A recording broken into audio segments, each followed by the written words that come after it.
How long do I have to keep my business records?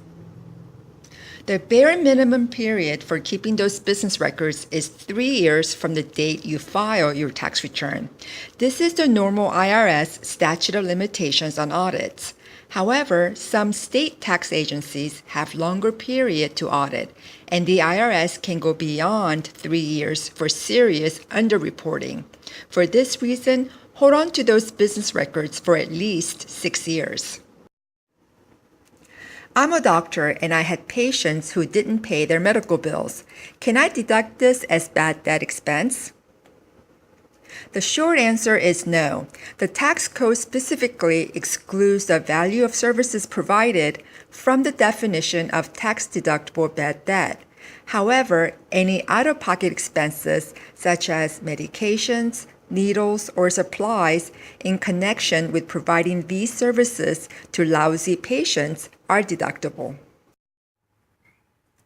I make dollhouse furniture in my spare time and sell a few items to friends and at craft fairs. Overall, I lose money every year, but have a good time at it. Will the IRS consider this a business?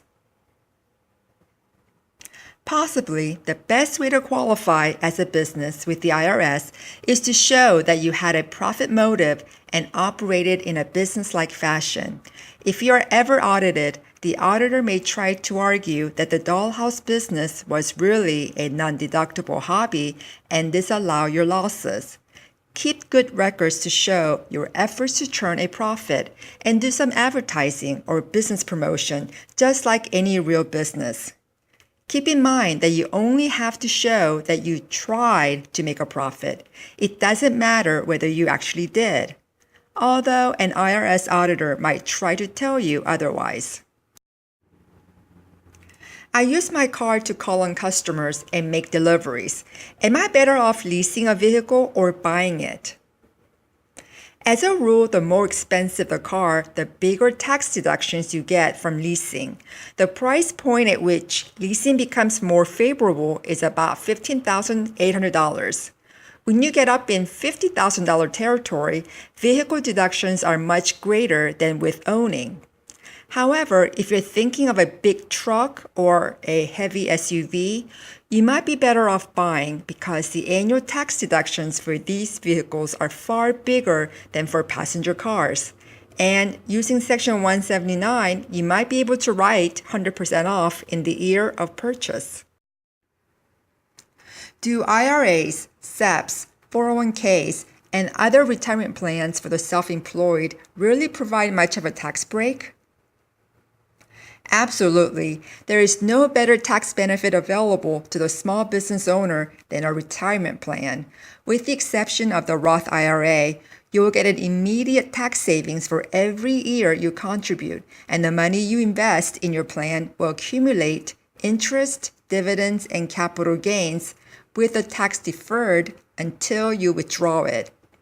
Also, although retirement may be many years away, you can often make early withdrawals for buying a home or for medical reasons. Don't wait. The sooner you start contributing to a plan, the sooner your money can start making money for you. I'm buying a specialty café business that has gross receipts of about $500,000 per year. How do I tell the IRS about this deal? If you're buying an unincorporated business, both you and the seller must agree on the value of each category of assets being transferred. This means things like equipment, real property, goodwill, the seller's covenant not to compete, and so on. Both sides report these allocations with their next tax return filings by including an IRS Form 8594 asset acquisition statement under Section 1060. However, if you buy shares of stock in a corporation, there is no special IRS reporting form to file. Our state has both a corporate and personal income tax. I have read that incorporating out of state, like in Delaware or Nevada, will save on costs and taxes. Is this true? No, just the opposite.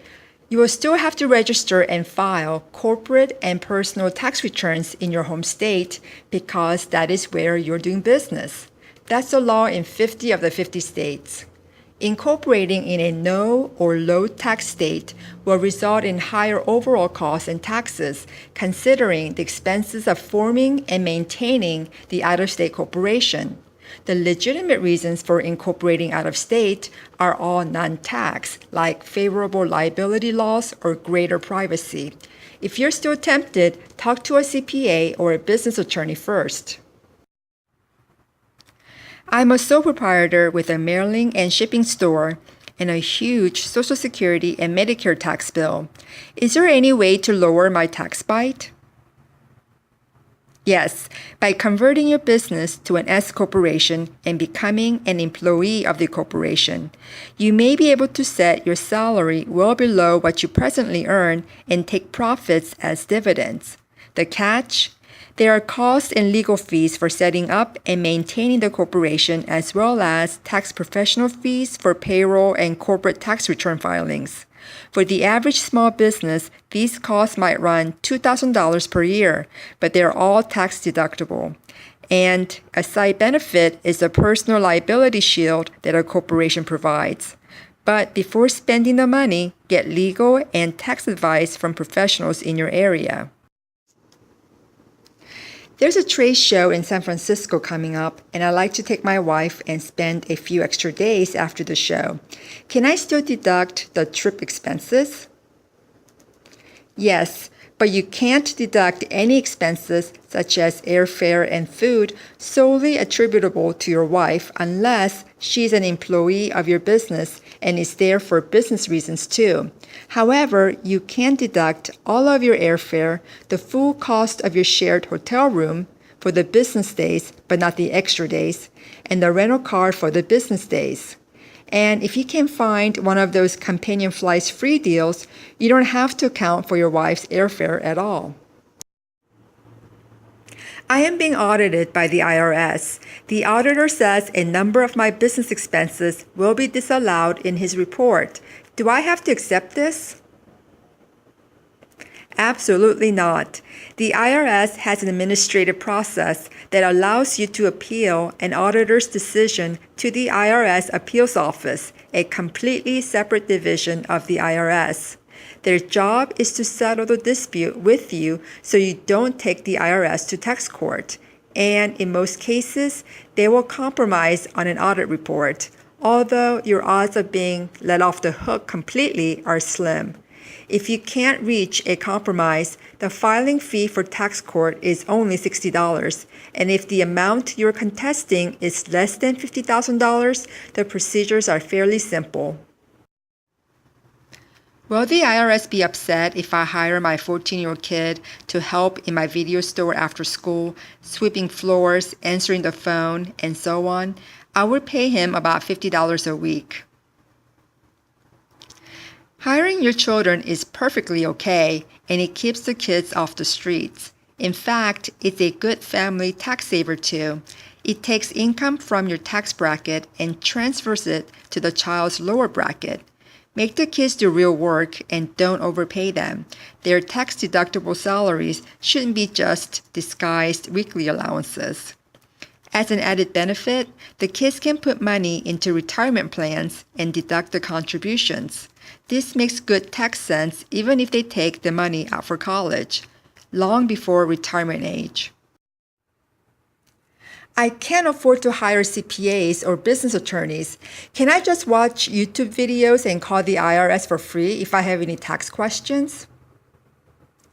There are at least 2 reasons for not relying on YouTube videos and the IRS as your sole sources of tax advice.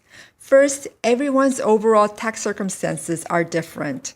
For instance, a $1,000 tax deduction may save a high earner like Jack $400 in federal and state income taxes, but may not save a part-time student like Jill a dime. It depends on their tax rates, other deductions, dependents, and dozens of other highly individual considerations. YouTube videos or an IRS publication is only a one-size-fits-all overview. Second, calling a live person at the IRS or relying on something in its publications or website is dangerous. Why? Believe it or not, the IRS is not legally liable for its oral advice or what is stated in its publications. Also, keep in mind that paying a CPA for advice is tax deductible, which should take out part of the sting of paying those fees.